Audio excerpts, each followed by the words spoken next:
nas terras onde andei, eu não me acostumei, nas terras onde andei.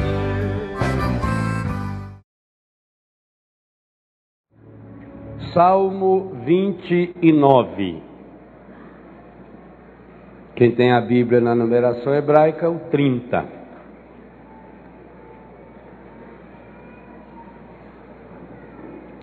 Salmo 29. Esse salmo a igreja está rezando hoje em todos os lugares do mundo em que se celebra a Eucaristia. Hoje, pelo menos umas 600.000 vezes, esse salmo será rezado em umas 1.500 línguas diferentes.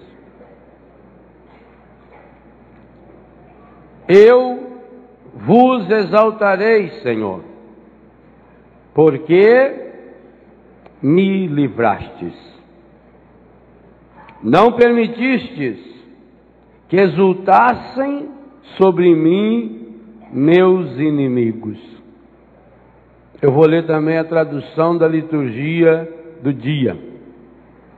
Eu vos exalto, ó Senhor, porque vós me livrastes. Pode até repetir, que nós vamos repetir hoje à tarde, no salmo de meditação. Eu vos exalto, ó Senhor, porque vós me livrastes. Agora juntos. Eu vos exalto, ó Senhor, porque vós me livrastes. E não deixastes rir de mim meus inimigos. Vós tirastes minha alma dos abismos e me salvastes quando já estava morrendo. Versículo 3 da Ave Maria. Senhor meu Deus, clamei a vós e fui curado. Senhor meu Deus, clamei a vós e fui curado. Senhor, minha alma foi tirada por vós da habitação dos mortos, dentre os que descem para o túmulo, vós me salvastes. Pensa em tudo que nós estávamos rezando com a Eliana até agora, inclusive nessas palavras. Ó vós, fiéis do Senhor, cantai sua glória, dai graças ao seu santo nome, porque a sua indignação dura apenas um momento, enquanto sua benevolência é para toda a vida. Pela tarde vem o pranto, mas de manhã volta a alegria. Eu, porém, disse seguro de mim, não serei jamais abalado. Senhor, foi por favor que me destes honra e poder, mas quando escondestes vossa face, fiquei aterrado.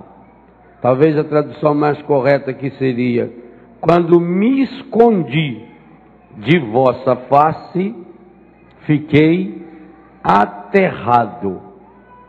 Em Portugal eles estão entendendo bem esse termo aterrado, porque lá fala quando o avião vai abaixar, a aeromoça avisa, aperta o cinto, porque nós vamos aterrar. Aterrar é voltar para a terra, é abaixar. Então, quando eu me afastei da face de Deus, eu fiquei aterrado, enterrado, deprimido, angustiado. A vós, Senhor, eu clamo e imploro a misericórdia de meu Deus. Que proveito vos resultará de retomar minha vida, de minha descida ao túmulo? Porventura vos louvará o meu pó? Apregoará ele a vossa fidelidade? Ouvi-me, Senhor, e tem piedade de mim. Senhor, vinde em minha ajuda. Vós convertestes o meu pranto em prazer. Tirastes minhas vestes de penitência e me cingistes de alegria. Assim, minha alma vos louvará sem calar jamais. Assim, esse assim, vírgula, significa, depois de tudo isso, dessa forma, desse jeito, depois desse roteiro, minha alma vos louvará sem calar jamais. Senhor meu Deus, eu vos bendirei eternamente. Palavra do Senhor. Quando eu preparava esse dia de louvor, com esse tema, segredos para a cura interior, e fui tomar nas mãos as leituras do dia de hoje, quando bati os olhos nesse salmo, meu coração se encheu de alegria. Porque aqui nós temos um grande roteiro bíblico de cura interior, e onde o salmista vai nos apresentando, como nós, peço a Deus a graça, consigamos ao longo desse dia ir percebendo que nós precisamos aprender esses segredos. O que é segredo? Segredo você conta para quem? Você conta para quem você não confia? Segredo tem a ver com intimidade. Pois eu digo a você, aqui nesse salmo de hoje, salmo que o Papa está rezando hoje, salmo que nós vamos rezar na missa hoje à tarde, nós temos, quase que resumidamente, alguns segredos fundamentais. Quando você tomar nas mãos o texto que ilumina o dia de hoje, esse livrinho, Segredos para a Cura Interior, você vai perceber como esse salmo é um resumo do que está escrito aqui dentro. Dá uma olhada na capa desse livro. A primeira atitude, segredo de cura interior, as duas mãos. Em que posição essas mãos se encontram? Nada lembra você? Você nunca colocou suas mãos assim? Quando? Rezar, você reza assim? Eu quando junto a mão rezo assim, assim. Quando é que a gente põe a mão nessa posição? Quando a gente vai receber a Eucaristia. Primeiro segredo de cura interior: acolha Deus que te acolhe. Receba Deus. Ao mesmo tempo que essas duas mãos estão numa atitude de quem recebe, elas estão numa atitude de quem está dando. E dar com as duas mãos significa que eu não guardei nada. Da onde veio a mania de dar as mãos um para o outro para cumprimentar? Há países, por exemplo, que eles passam o nariz um no nariz do outro. Na Rússia os homens beijam na boca, gente. Aqui também já tem uns que beijam. Por isso que a coisa está russa. Os esquimós, por exemplo, passam a testa um no outro. Cachorro, quando encontra com o outro, lambe. Não é assim? De onde que pegou esse costume de você pegar na mão da pessoa? Era um gesto para dizer, eu estou desarmado. Não tem nada escondido aqui. Eu posso chegar perto de você, que eu não tenho uma faca. Não corro não. Eu não tenho uma faca escondida. Eu mostro a minha mão, e você mostra a sua e segura na minha. Então, ao mesmo tempo que esse segredo da capa diz que a gente precisa se dá, precisamos receber. Ao mesmo tempo que diz que eu preciso receber Deus em minha vida, como eu recebo na Eucaristia, eu preciso dar-me a Deus com as duas mãos. E por isso, eu preciso dar-me a Deus com tudo aquilo que eu sou. Um segredo fundamental de cura interior é: enquanto você não perder a casca, você não se cura. Desde pequenininho a gente aprende a colocar casca, a se esconder, porque a casca, num primeiro momento, ela nos protege, mas depois impede que a graça de Deus nos atinja. Eu preciso dar-me inteiro a Deus com as duas mãos. Significa que eu não estou guardando nada para mim, eu não escondo nada. O salmista não esconde nada de Deus. Eu preciso dar-me com as minhas cascas. O que significa essas minhas cascas? Essas minhas cascas significam o meu sofrimento. Quando é que junta casca? Estão vendo alguma casca aqui no meu braço? Quando é que junta casca aqui? Em duas situações. Primeiro, se eu não lavar, vai juntando um cascão, não é? Tem mãe que para dar banho no filho precisa arrumar um caco de telha, tá? Por isso que tem aquelas buchas. A mãe, antes da gente sair, não fala: vem cá, deixa eu ver as orelhas, tá limpo. Vê as dobrinhas. Vocês de um dos filhinhos nossos olhando para mim. Depois ele segurou aqui e falou assim: o senhor tem 2 queixos. A mãe, eu e as dobrinhas aqui, tá sujo. Ó, deixa eu ver a orelha. Vai lavar de novo. Que moleque toma banho e sai sujo. Isso é um milagre. Sabe aquele cabelo escorrido assim do lado, mas que passou Gomex? Hoje é gel. Então, junta casca quando eu não lavo. E quando é que junta casca mais grossa ainda? Quando eu machuco. A pele, para poder sarar, ela forma uma casca. Por que a mãe xinga tanta gente quando a gente é pequeno e tem aquelas casconas na ferida? A gente começa. Dói, mas a gente quer tirar a casca. Aí sangra, aí a mãe põe no látigo. Eu preciso mostrar a Deus as minhas cascas. Está aqui com a casca, para perder essa casca. Significa que eu preciso mostrar a Deus a minha sujeira e as minhas feridas. A minha ferida e as minhas sujeiras. Mas padre, eu vou mostrar a Deus as minhas sujeiras? Esse é um segredo fundamental, que eu exploro de várias formas nesse texto. Fundamental de cura interior. Eu preciso mostrar a Deus as minhas cascas, as minhas sujeiras e as minhas dores. Nós até nos convencemos sem muita dificuldade que precisamos mostrar a Deus as nossas dores.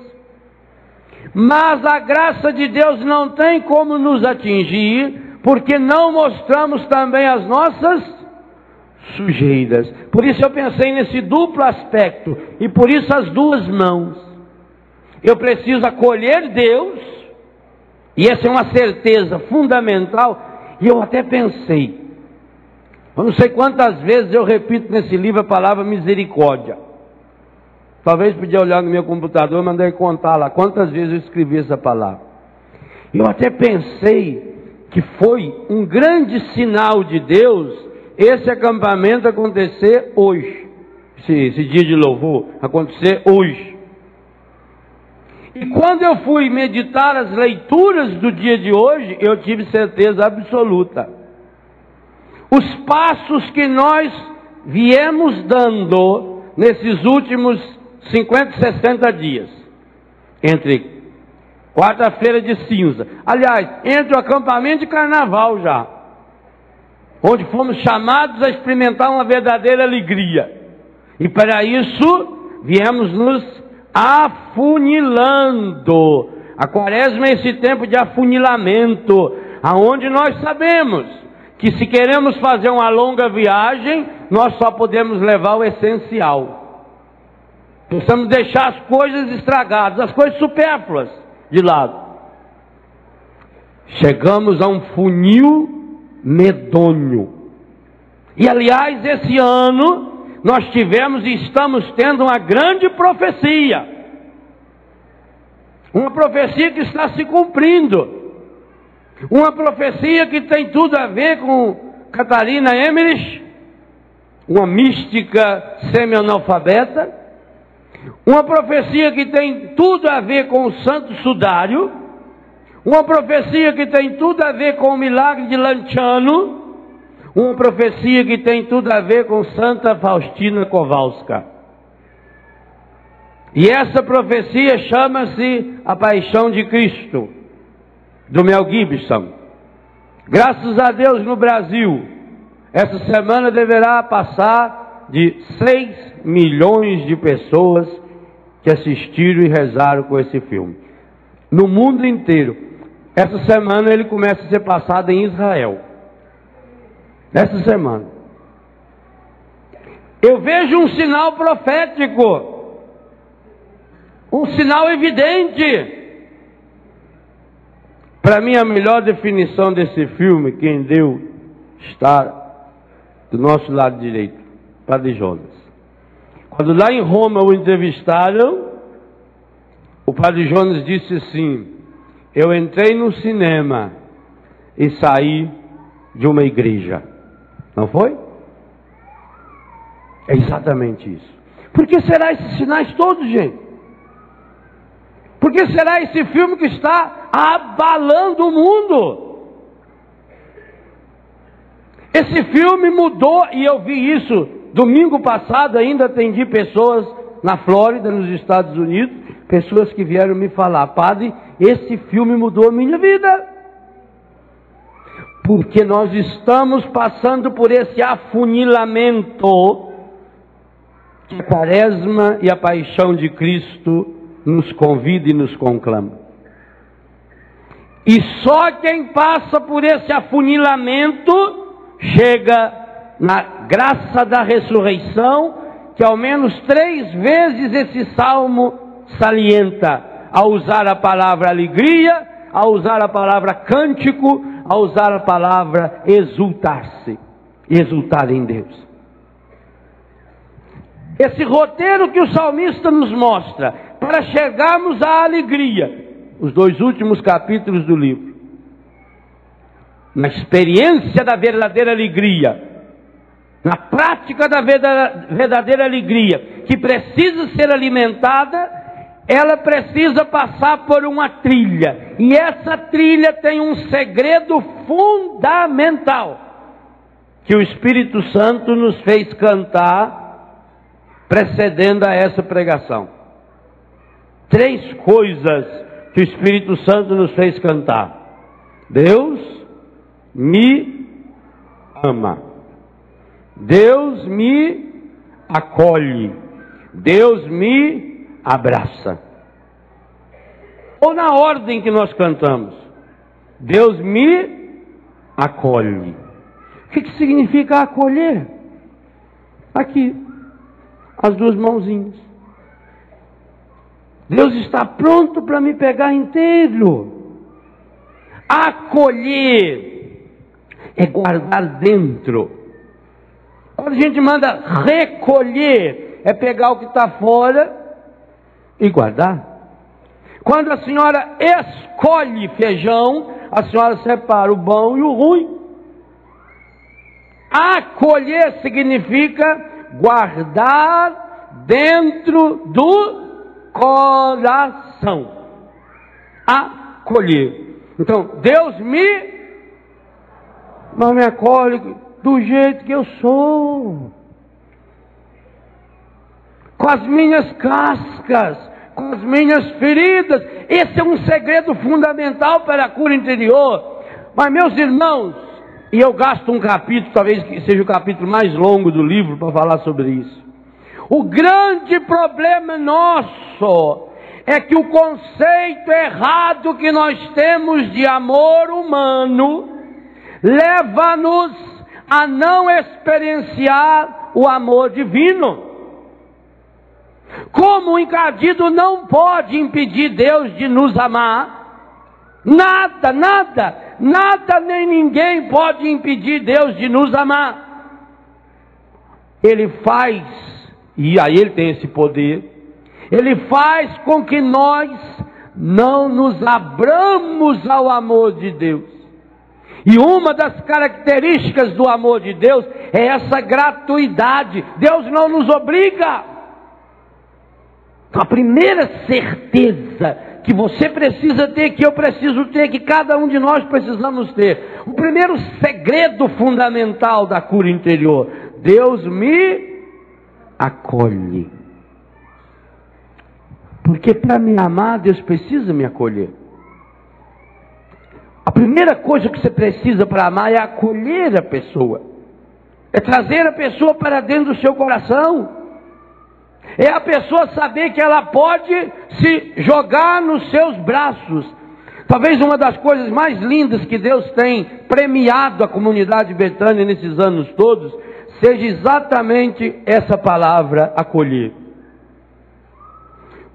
Uma das minhas maiores alegrias é quando um filho ou uma filha de Betânia volta para Betânia recaído. Entendo o que eu quis dizer. Não fico alegre quando recai, mas eu não posso evitar que alguém recaia. A minha alegria é, se recaiu, volte para a nossa casa, porque sabe que será acolhido. No dia que você tiver essa certeza, aconteça o que acontecer, eu posso voltar para casa. Eu não sou um filho qualquer, eu não sou um João ninguém, que não tem aonde cair morto. Eu tenho aonde cair morto e aonde cair vivo. Porque Deus me acolhe do jeito que eu tiver. Mas há uma segunda experiência forte, e essas 3 palavras que nós cantamos, na verdade, no livro eu resumo na palavra misericórdia. A segunda palavra forte é que esse Deus me acolhe, mas não me acolhe de longe. Eu estou lá na minha casa, sentado lá no sofá, alguém está lá fora na chuva, eu falo, por favor, entra, fica aqui dentro enquanto passa a chuva. Eu até acolhi a pessoa dentro da minha casa, ela está dentro da minha casa, mas eu estou lá sentado no meu sofá. A segunda palavra que nós cantamos é que Deus me... Tem jeito de abraçar de longe? Essa palavra abraço na Bíblia ela é espetacular. Porque Deus me abraça significa que Deus me acolhe, trazendo-me para bem pertinho dele. Esse abraço significa os gestos concretos que Deus usa para expressar, para externalizar, para fazer com que seja sentido, tocado por mim esse amor. Mas esse abraço também significa que essa acolhida de Deus, e aí a terceira palavra, é uma acolhida amorosa. É aquele abraço do pai pródigo no filho impródigo. Naquele menino que pensou em fazer muitos discursos para o pai, mas que o pai decidiu calar-lhe a boca com um abraço. Morreu no abraço o mal que eu fiz. Eu tenho tentado ensinar isso aos casais. Eu tenho tentado ensinar isso a meus filhos, minhas filhas, meus consagrados. Faça com que morra num abraço o mal feito. Quantas e quantas vezes nós perdemos a oportunidade de curar uma pessoa para sempre, porque não abraçamos essa pessoa. Nós não nos abraçamos mais verdadeiramente. Seu filho não chegou na hora, a hora que ele chega. Quero saber por que você não chegou na hora. Você rompeu relações com sua esposa, com seu marido, com um amigo, seja lá com quem for. Na hora que reencontra, vamos conversar sobre isso. Isso é uma imbecilidade. Então você não ama? Aproveita essa hora para dar um abraço tão apertado, tão demorado, tão silencioso nessa pessoa, que ela nunca mais vai esquecer que você a ama e acolhe. O amor precisa ser traduzido em gestos. Mas como é que Deus pode me abraçar se eu estou longe? Deus está lá com os braços abertos me esperando. Mas se eu me afasto dele, evangelho de hoje, como é que Deus vai me abraçar? Deus quer me abraçar, Deus quer me acolher. Mas Jesus diz: eu estou à porta e bato, se você abrir. Se você não chegar perto de Deus com a sua casca formada pela sujeira do pecado, você tem? Eu tenho um monte. Casca formada pela ferida. Talvez até muitas dessas feridas provocadas pelo pecado. Deus não tem como traduzir esse amor. Esse amor que nós meditamos de forma tão linda na semana passada. Esse amor que se chama misericórdia. Palavra espetacular. Mas veja bem o que significa essa palavra. Quando o Papa proclamou, e eu tive a graça de estar em Roma, naquela 8ª de Páscoa do ano santo, no dia em que ele canonizou Faustina Kowalska, essa menina que mergulhou sua vida na misericórdia infinita. Quando o Papa proclamou o domingo da divina misericórdia, não da misericórdia divina. Misericórdia divina é um atributo, ou uma qualidade que Deus tem. Ao falar divina misericórdia, está falando de algo que Deus é. É explicitamente o novo nome da Santíssima Trindade. E é interessante que o Papa usou exatamente essa expressão da misericórdia, o Deus que é rico em misericórdia, logo na segunda encíclica que ele nos escreveu, lá pelos anos 80, acredito que no ano 80, 81. Assim que ele ficou Papa, ele escreveu uma encíclica falando sobre Jesus, o Redentor do homem. E passa o seguinte, quando ele foi falar do Pai, veja, o Papa preparou o jubileu do ano 2000, um ano depois de ele ter se tornado Papa. Todos os sinais que nós temos nesses 25 anos que João Paulo II está à frente da igreja. Ele já nos falava na Divis Misericórdia, o Deus que é rico em misericórdia. Ali ele mostrava a misericórdia como o nome do Pai, o novo nome do Pai, ou o eterno nome do Pai. E no ano santo, ao proclamar o domingo, a festa da divina misericórdia, ao canonizar Santa Faustina, a menina que mergulhou sua vida na misericórdia infinita, que percebeu do lado aberto, do coração rasgado, do coração transpassado de Jesus, como 3 vezes ouvimos no Evangelho de domingo passado, Jesus falando e mostrando o seu lado. Santa Faustina que mergulhou ali a sua fraqueza, a sua debilidade, a sua casca, naquela porta aberta da misericórdia. O Papa, ao nos apresentar a divina misericórdia, e essa apresentação acontecer acompanhada de um crucifixo, que foi sugestão do próprio Papa, em que o Filho estava crucificado no Pai e ambos nos davam o Espírito Santo.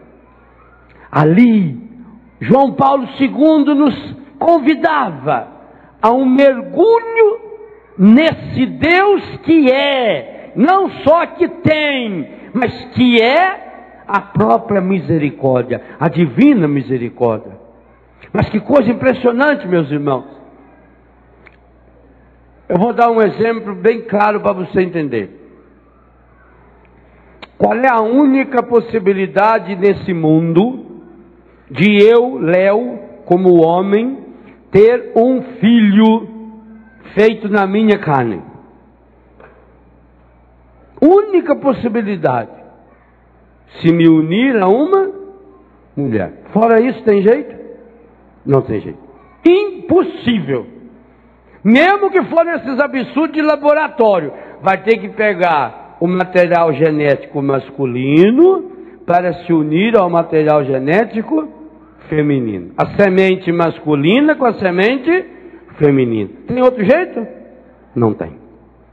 Agora entenda a palavra misericórdia.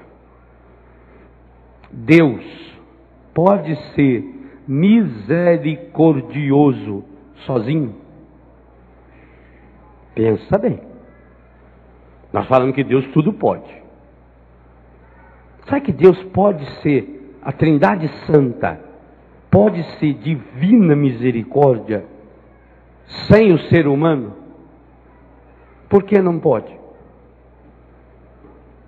Porque a palavra misericórdia é o encontro de duas palavras. É o encontro de duas realidades. Quais? Miséria, miserere, desgraça, pecado, sofrimento. O que é miséria? É falta, a pessoa está na miséria. Tá que é um miserável. Também falei que esse jeito é miserável. Pão duro. Miserere significa pobreza, sujeira, doença, pecado. Então, junta a palavra miséria com a palavra córdia. Córdia não é corda, não. E nem a corda. É de coração. Então, para dar a palavra misericórdia, eu preciso da palavra miséria e da palavra coração.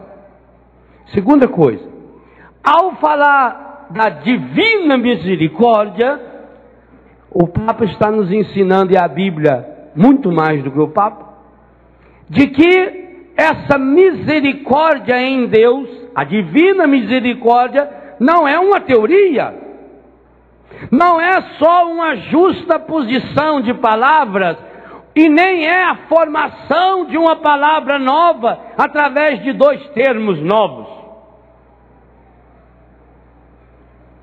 A Bíblia nos está ensinando, e o Papa também, de que a divina misericórdia é algo concreto, que acolhe, que abraça, é algo palpável, é algo experienciável. Então, para que aconteça de fato a divina misericórdia, é preciso que tenhamos duas coisas concretas. Quais? Um coração da parte de Deus e a miséria.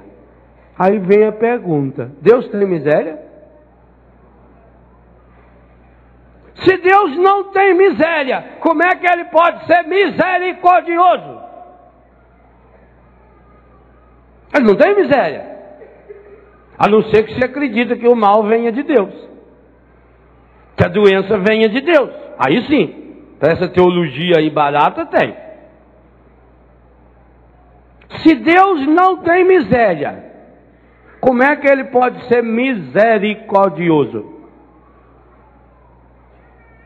Só tem um jeito? Qual?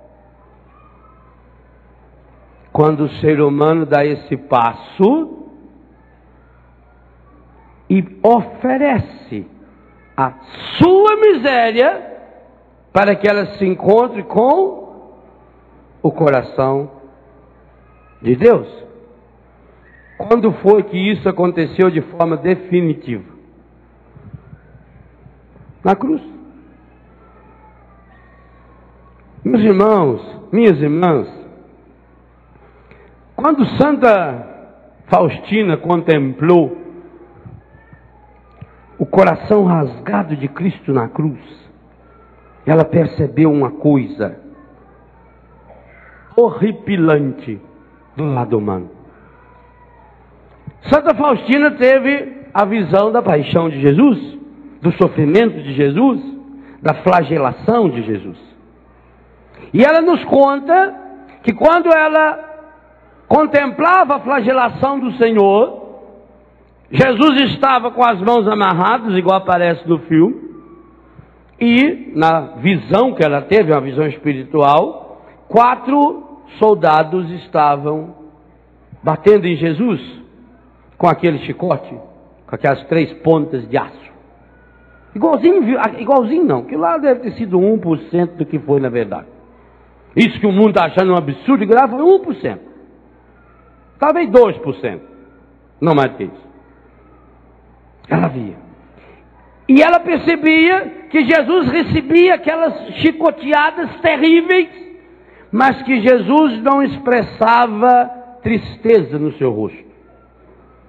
Mas que de repente, ela olhou e viu que o rosto de Jesus estava muito triste. E Jesus estava agora olhando para quem estava chicoteando-o.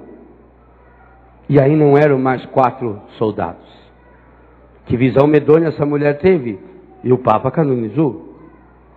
Ela diz que quem estava com os chicotes eram os bispos, os padres, os religiosos, os católicos, que chicoteavam nosso Senhor Jesus Cristo com os seus inúmeros pecados. Por isso digo e perguntava a você, quem matou Jesus? Não tenha medo de dizer, fui eu. O dia que você tiver essa coragem, você também terá essa grande graça de se aproximar do coração rasgado de Jesus, de se colocar aqui embaixo, feito Londino, para receber também esse rio da misericórdia que vem sobre nós, fluindo do coração rasgado, do coração estraçalhado de Jesus. E enquanto nós não fizermos isso, nós saberemos teorias sobre cura interior. Porque faltará esse encontro, o encontro do divino com o humano. Meus irmãos, Raniero Cantalamessa colocou isso diante do Papa, porque é o pregador da Casa Pontifícia. A dor mais profunda do Cristo não foi a dor física. A grande paixão do Cristo foi a paixão na sua alma. Por isso ele escreveu uma frase linda: a paixão da alma na alma do Cristo é a alma da paixão. Por quê? Vocês imaginam uma coisa? Quando uma corrente de ar quente choca-se com uma massa de ar frio, o que acontece? Uma explosão? Trevas, relâmpagos. A Bíblia não diz que aconteceu isso? A Bíblia não diz que houve terremoto na hora da morte do Cristo? Por quê?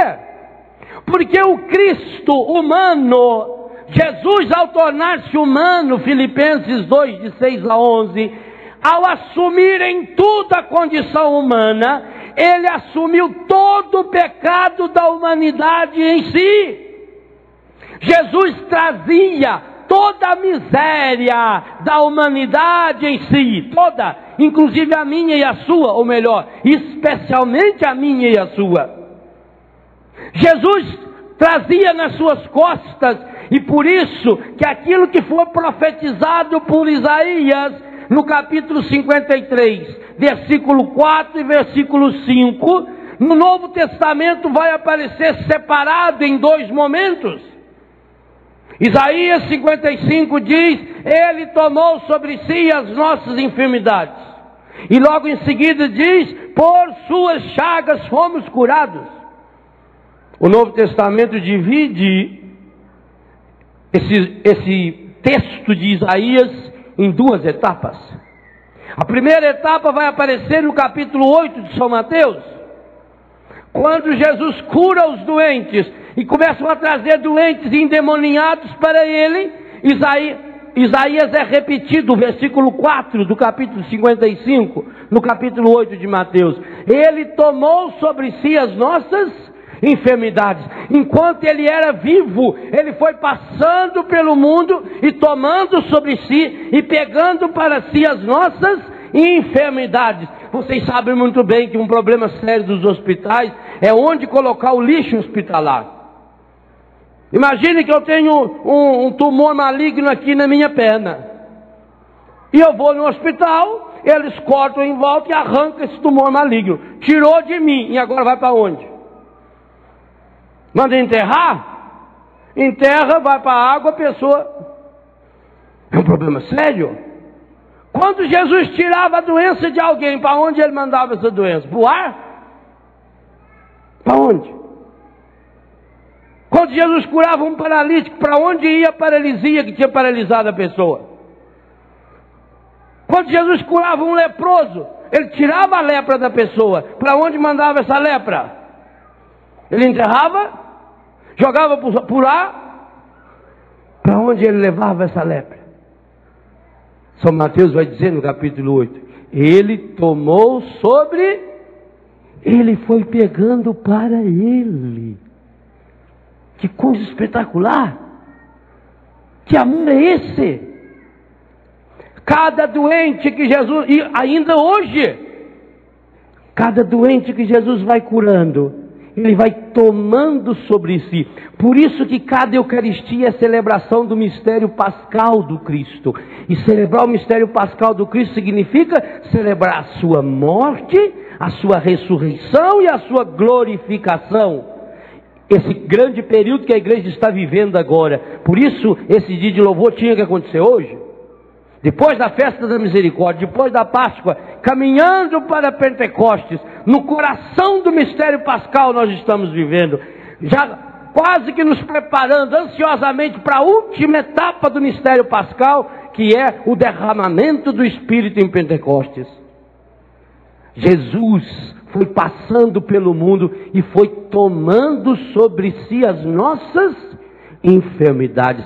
Por isso São Paulo pode dizer na segunda carta aos Coríntios, aquele que não tinha pecado, Deus o fez pecado por nós. E ele se transformou no próprio pecado. Isso é um disparate. São Paulo escreve isso com uma explosão de espanto no capítulo 3 de Gálatas. Ele se transformou numa maldição. Maldito aquele que é preso no madeiro. A segunda parte da frase do profeta Isaías, tomou sobre si as nossas enfermidades, por suas chagas fomos curados, só aparece na carta de Pedro, depois da ressurreição de Jesus, depois da morte de Jesus. Jesus vivendo no mundo, ele foi tomando sobre si as nossas enfermidades. E quando ele chega na cruz, a cruz é o ápice. Ele na cruz é a miséria humana inteirinha. Por isso a paixão da sua alma. E essa miséria humana inteirinha, todas as cascas, todos os pecados, por isso que ele se descasca, por isso que ele está nu, por isso que ele é uma ferida só, por isso que ele está sujo de todas as sujeiras da humanidade. Essa sujeira toda na cruz, por isso teve que ser levantado da terra. E ele já tinha dito isso no capítulo 3 de São João. Como Moisés levantou a serpente no deserto, assim será levantado o Filho do Homem. E ali já salientava para olhar para o seu coração rasgado. Aqueles que olhavam para a serpente eram curados. Ele vai retomar isso no capítulo 8 e no capítulo 12 de São João. Muito interessante que tanto o capítulo 8 como o capítulo 12 de São João começam com uma cena mostrando duas mulheres prostituídas, as únicas duas mulheres das quais o Evangelho diz que foram expulsos 7 demônios. No capítulo 8, Madalena. No capítulo 12, Maria de Betânia. As duas que vão ungir o Senhor. Uma que vai ungir o Senhor, João capítulo 12, a unção de Betânia na segunda-feira santa. Outra que vai passar o sábado santo inteirinho preparando perfume e lágrima para levar ao Senhor. Durante a noite do sábado ela vai e chega na madrugada da ressurreição. Aquela primeira unção que começa em Betânia, com Maria de Betânia, que derramou o perfume e quebrou o vaso diante de Jesus. Essa unção, Maria Madalena, no sábado santo, aquele sábado em que ela ficou chorando e preparando as lágrimas, foi o dia em que o Senhor estava no túmulo, que Eliana falava e que o Salmo 29 retomou. Meus irmãos, aqui nós entendemos uma coisa esplendorosa.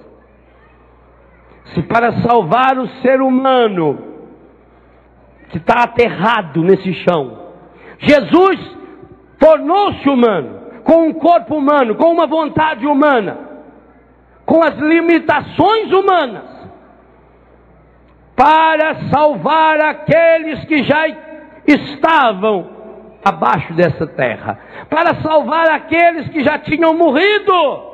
O único caminho, o único jeito que Jesus tinha para salvar os que estavam na terra era tornando-se um de nós, armando a sua tenda entre nós. O Verbo de Deus se fez carne e habitou entre nós. O único jeito que ele tinha para salvar os que já tinham morrido era tornando-se um com eles, e ele então foi capaz de morrer. Jesus matou a morte quando morreu essa morte. A morte morreu quando matou Jesus. E Jesus, morto na carne, desce aos infernos, desce à mansão dos mortos. É São Pedro que vai nos ensinar isso também. No dia em que Madalena passa preparando com lágrimas do pecado do seu passado, da sua história e da humanidade inteira, ele está lá. E nós lemos no ofício da manhã, e você que acessou o site da Canção Nova, você encontrou exatamente esse texto no sábado santo, o encontro de Jesus com Adão. Para que a igreja na noite do sábado pudesse, ao acender o círio pascal, cantar: ó feliz culpa de Adão, que nos mereceu tão grande Redentor. Essa frase sempre mexeu com a minha cabeça. Como é que então o pecado de Adão foi feliz? Então quer dizer que Adão foi um santo. Ele só executou um projeto que foi dado para ele. Foi tudo uma encenação.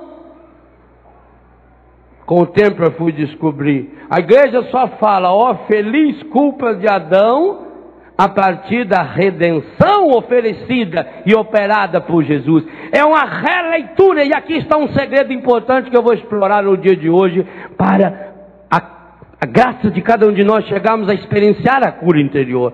Fazer releitura da nossa vida, fazer releitura da história. Quando a igreja, na noite do sábado santo, apaga as luzes todas, e quem assistiu pela televisão, eu pude assistir um pedacinho depois da nossa celebração, esse rincão era uma coisa espetacular. Aquelas velas acesas, a luz de Deus que foi se acendendo. Eu digo a você, essa luz foi tão forte que chegou a 1000 quilômetros de distância, lá onde eu estava em Santa Catarina, e iluminou também o meu coração. Porque essa é a grande certeza que nós descobrimos. A igreja na noite da vigília pascal está nos dando a aula prática mais profunda e maravilhosa de cura interior. Na escuridão da noite, das trevas do pecado, da minha e da sua vida, da minha e da sua miséria, da casca das nossas feridas ou das nossas sujeiras, surge um fogo novo.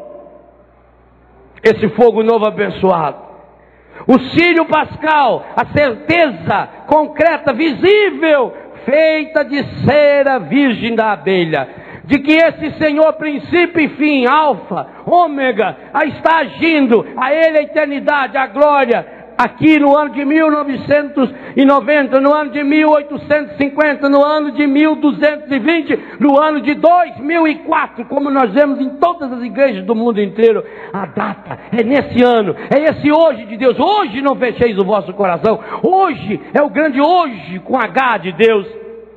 Jesus, logo depois desses dois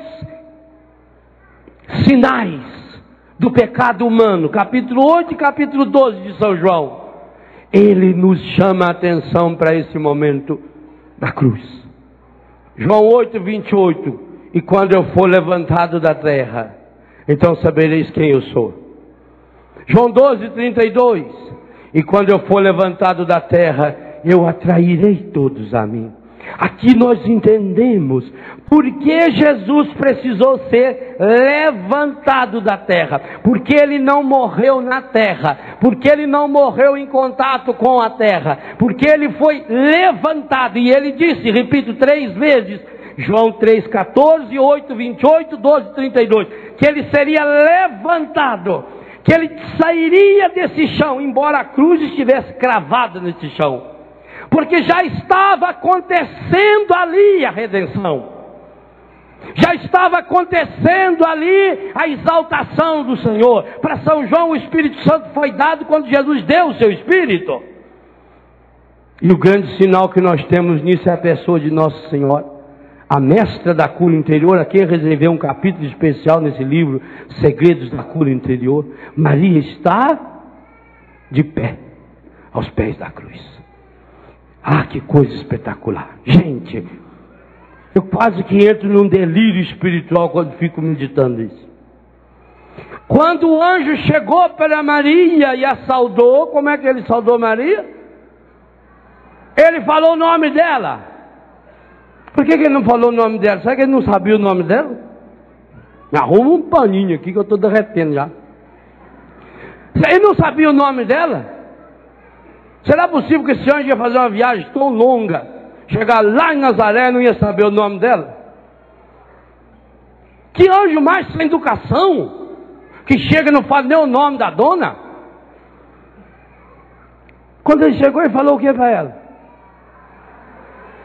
Ave cheia de graça. Ele sabia o nome dela? Sabia, logo em seguida ele vai falar o nome dela. E por que ele na saudação não falou o nome dela? Dona Maria? Porque nenhum nome era maior do que aquilo que ele disse. Quando ele disse, eu te saúdo, ó, plena de graça.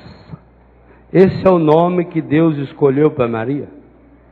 Ela é a plena de graça. Haris, graça. Da onde veio a palavra carisma? Haris. Da onde veio a palavra caristia? Eucaristia, ação de graças. Ao falar ave cheia de graça, o anjo disse para Maria, você é a cara do Pai. A cara no sentido de querida, de maravilhosa, de amada, mas também no sentido de rosto, como nós também usamos. O anjo chegou para Maria e falou, eu te saúdo porque Deus, quando olhou para você, Ele se enxergou em você. Em toda a eternidade, Deus sempre procurou alguém que fosse a cara dele. Por isso Gálatas 4 vai dizer, na plenitude do tempo, e faço um capítulo sobre isso nesse livro, com Jesus tudo chega à plenitude, a graça de Deus chega à plenitude, a graça de Deus atinge a plenitude. Com Jesus chegou o tempo das coisas plenas, das coisas cheias, das coisas absolutamente, profundamente cheias, em que nada fica faltando. Quando o anjo olhou para Maria e falou, cheia de graça, agraciada, você é a cara do Pai, Maria começou a entender o projeto que Deus já estava fazendo na sua vida. E meus irmãos, que coisa espetacular. O Pai, quando olhou para Maria, se enxergou nela. Por isso que Jesus, ao ser levantado da terra, levando consigo, ele tirou da terra, ele foi levantado, ele tirou da terra o pecado, a doença, a miséria que ele foi recolhendo enquanto passava no meio do mundo, enquanto tomava sobre si as nossas enfermidades. Ao levantar-se da terra, preso na cruz, o peso do pecado, a paixão da alma do Cristo, a dor moral do Cristo, o absoluto abandono em que ele se encontrou. Por quê? Porque ele tomou sobre si a miséria da humanidade. Jesus Cristo na cruz é a planificação da miséria humana que ele vai entregar ao Pai. É nesse excesso de miséria que ele também encontra-se no vazio de não encontrar respostas. A pior de todas as misérias Jesus passou é a perda de Deus. Jesus Cristo na cruz é o representante do movimento do MSD, o pior de todos os movimentos dessa terra, o movimento dos sem Deus. Jesus, ele é sem Deus. O salmista vai dizer que ele chega a tomar o cálice até as fezes, aquilo que não prestava mais.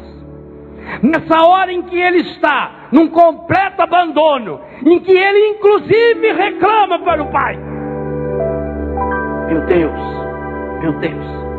por que me abandonaste? Quando Jesus tomou sobre si, meus irmãos, o ápice da miséria humana, ele não conseguiu mais enxergar nem Deus. Olha o que o pecado faz comigo e com você. E naquela hora em que ele não viu o Pai, ele baixou novamente os olhos para a terra. E quem estava ali? De pé, aos pés da cruz? Maria.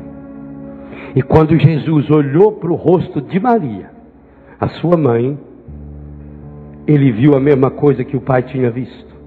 Você é a cara do Pai. Jesus não enxergou o Pai, enxergou a cara do Pai, o amor materno do Pai, a misericórdia infinita do Pai, que me alegrei tanto em ver muitos de vocês estampados nesse peito por Nossa Senhora da Misericórdia, a Mãe da Divina Misericórdia. Se você deseja de fato descobrir o segredo ou os segredos de Deus, só o Espírito de Deus pode revelar a você. Está na primeira carta de Paulo aos Coríntios, no capítulo 2, na segunda parte do versículo 11b. As coisas de Deus, só o Espírito de Deus nos revela. Por isso que só aquela plena de Deus, a cara de Deus, a cara da misericórdia, a caríssima da misericórdia, o rosto feminino da misericórdia, foi a misericórdia de Deus também para Jesus, enquanto assumia a miséria humana. É por isso, meus irmãos, que dessa explosão do encontro da miséria humana com o coração, com o amor que acolhe, que abraça, com o amor infinito do Pai, esse encontro vai se dar na cruz. Por isso houve trevas, por isso o véu do templo rasgou de cima a baixo. E quando aconteceu esse encontro, não foi só o véu do templo que se partiu, não foi só os túmulos que se abriram e muitos defuntos se levantaram, mas foi cravado para sempre, simbolizado na lança de Londino, no coração de Jesus Cristo, o rasgo eterno da misericórdia. E hoje, esse é o nosso único caminho. Se você quer experimentar a misericórdia divina, a divina misericórdia, não tem outro jeito senão mergulhar nesse coração a sua miséria. E eu queria pedir a você que hoje você fizesse isso. Que hoje você se tomasse com as duas mãos. Não com uma mão só, com as duas mãos. Em forma de Eucaristia. Do mesmo jeito que hoje, um dos últimos gestos do seu dia vai ser receber Jesus na sua mão. Eu queria que nesse dia você tivesse a coragem de pegar suas duas mãos e se colocar aqui com a sua casca e dizer: "Ô Senhor, eu quero mergulhar nesse coração rasgado, a minha miséria. A casca produzida em minha alma, em meu corpo, em meu coração, pelos meus pecados. A casca produzida em minha alma e em meu coração, pela minha miséria. Eu quero hoje fazer uma experiência, Senhor. A experiência a partir de uma certeza. O Senhor que me acolhe, o Senhor que me pega no colo, o Senhor que me recebe, sujo, ferido, machucado. Hoje eu quero colocar diante de Ti, Senhor, mais do que diante de Ti, hoje eu quero colocar dentro do seu coração, Jesus. Jesus, eu só saio desse acampamento hoje com a certeza de que eu mergulhei a minha miséria no seu coração.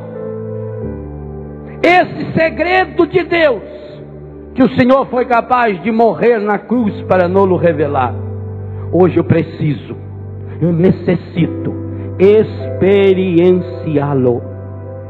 E é por isso que eu suplico: Mãe da divina misericórdia, leva-me, segura-me firme aos pés da cruz de Jesus.